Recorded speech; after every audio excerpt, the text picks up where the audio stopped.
से भी कन्हैया सिंह पूर्व प्रवक्ता भी रह चुके हैं सीधी जिले में। जब भी मंच का बड़े बड़े मंचों में अगर बात की जाए, चाहे स्वर्गीय अर्जुन सिंह के साथ की बात की जाए, स्वर्गीय इंद्रजीत कुमार जी की बात की जाए, सन 1972 से लेकर अब तक की जो ये रणनीति है कांग्रेस पार्टी के लिए, बहुत ऐतिहासिक राजनीति में आपने कदम रखा है। उस समय से अब तक के लिए कुछ जो इंद्रजीत के साथ में आप चल के जो है तो लगभग 32 साल इंद्रजीत जी सीरीज विधानसभा ऐतिहासिक चुनाव जीते थे, क्या कहेंगे आप? इंद्रजीत कुमार जी, मैं भाग्यशाली हूँ कि उनके साथ मुझे भी काम करने का अवसर मिला एक कार्यकर्ता के रूप में, और वो अपने साथ हमेशा बड़े विश्वास से रखते थे। कुमार साहब के साथ भी काम मैं करता रहा, जहाँ भी हो उनका चुनाव, चाहे खरसिया हो, चाहे होशंगाबाद हो, चाहे दिल्ली हो, चाहे चुरहट हो।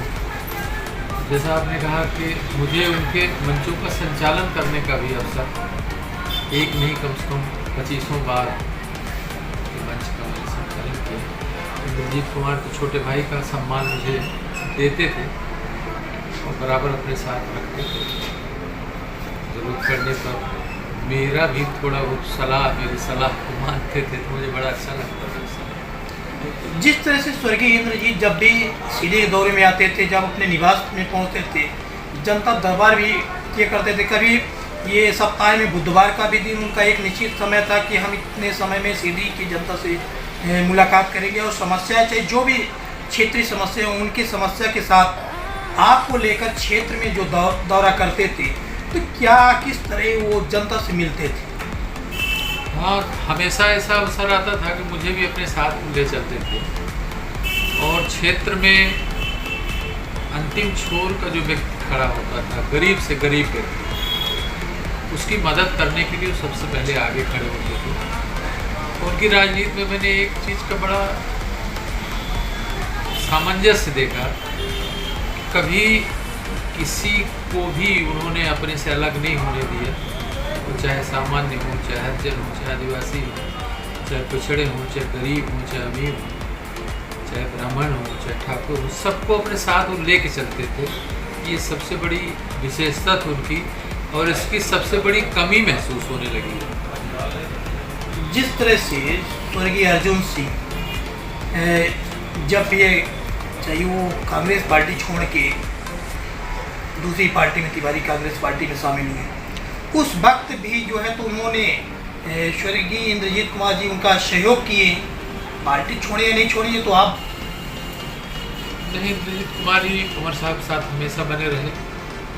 जब भी जैसा समय आया, संकट आया, अच्छा बुरा, चाहे कुमार साहब पंजाब गए हों, चाहे कुमार साहब ने पार्टी बनाई, वो कांग्रेस को बचाने के लिए कुमार साहब ने तिवारी कांग्रेस का गठन किया था। उसमें इंद्रजीत कुमार पूरे मध्य प्रदेश में उभर के सामने आए थे और उन्होंने कुमार साहब के सबसे बड़े सहयोगी के रूप में अपना स्थान बना लिया था। और इंद्रजीत कुमार के आगे की जो राजनीति है, समाज सेवा, मानव सेवा का जो पुरस्कार है, राष्ट्रपति से उनको पुरस्कार मिला, वो सब उसी कड़ी में देखा जाना चाहिए और लोग देखते भी। जिस तरह से सुपेला में कभी स्वर्गीय इंद्रजीत कुमार जी इसके पूर्व में अगर जो हम लोगों में चर्चा है कि एक शिक्षक के पद में थे और उनको स्वर्गीय अर्जुन सिंह राजनीति के क्षेत्र में अगर सीधी विधानसभा से शुरुआत की,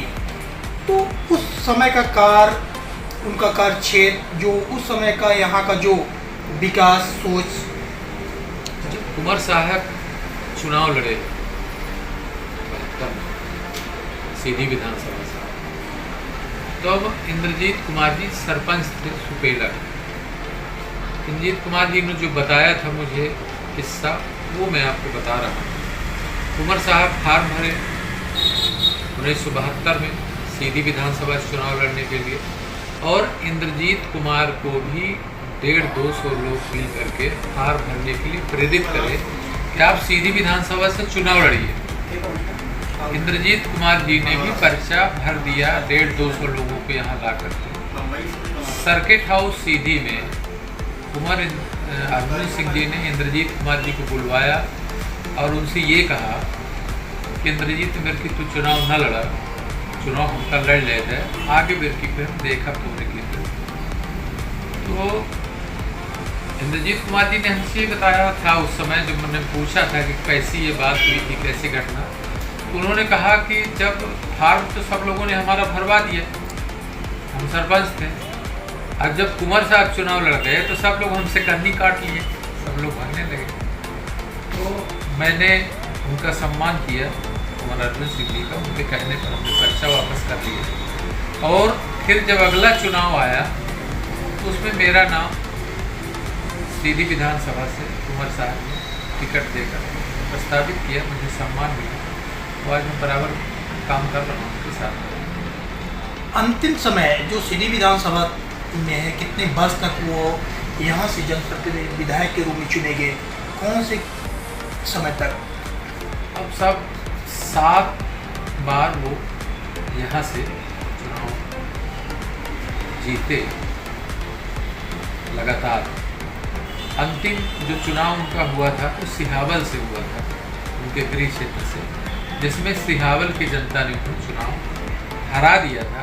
पर सीधी विधानसभा के यहाँ के निवासियों के, इनके मन में, हम लोगों के मन में यह आकांक्षा थी कि इंद्रजीत कुमार जी एक बार सीधी विधानसभा से चुनाव लड़ें तो रिकॉर्ड मतों से उनको चुनाव जीता करके और मध्य प्रदेश विधानसभा में भेजा जाए।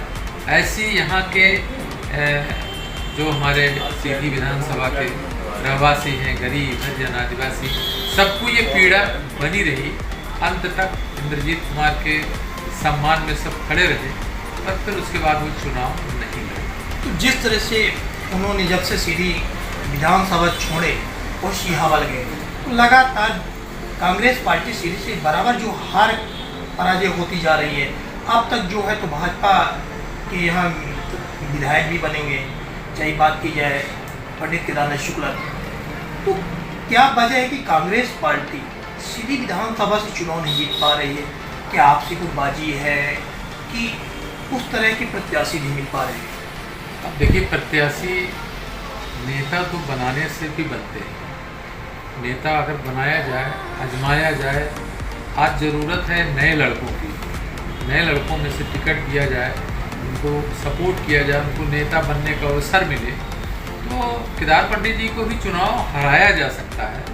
और अभी आपको एक उदाहरण दें, राम बहादुर सिंह जी हमारे छोटे भाई हैं, नगर पालिका के पालिका पार्षद का चुनाव लड़े थे वो, और केदार पंडित जी के 21 वार्ड में ही जाके, जहाँ केदार पंडित जी का घर है, वहाँ से वो बहुत वोटों से पार्षद चुन के आए हैं, नगर पालिका में उपाध्यक्ष हैं। तो मेरा कहना ये है कि आज नए जो हमारे यूथ लड़के हैं, जो पार्टी के लिए समर्पित हैं, बहुत सारे चेहरे हैं, अच्छे चेहरे हैं। जिस तरह से पूर्व में भी एक चर्चा थी कि स्वर्गीय इंद्रजीत जी आपको भी मौका देने के लिए कभी मन की बात किया करते थे कि आप भी, कन्हैया सिंह जी आप भी तैयारी करिए और हम आपको एक बार मौका देंगे सीधी विधानसभा के लिए। तो आज तो है नहीं, उनके बच्चे हैं कमलेश्वर पटेल, जो इस समय काफ़ी नाम चर्चित हैं, और तो क्या वो अपने पिताजी के सपनों को पूरा कर पाएंगे? ये बात आप, मेरे हृदय की बात आप कर रहे हैं। मैंने कभी इस तरह की बातों पर कहीं चर्चा नहीं किया, लेकिन इंद्रजीत कुमार जी ने और मैं और वो जब बैठे थे उस समय ऐसी चर्चा उन्होंने की थी। मुझे बड़ी, आपने कहा तो मुझे बड़ी खुशी हो रही है, हृदय से उनका आभार व्यक्त कर रहा हूँ। उन्होंने ये कहा था कि ऐसा समय आएगा कि आप मैं आगे ले जाऊँगा। उन्होंने आगे मुझे ले जाने में कोई कसर नहीं छोड़ी।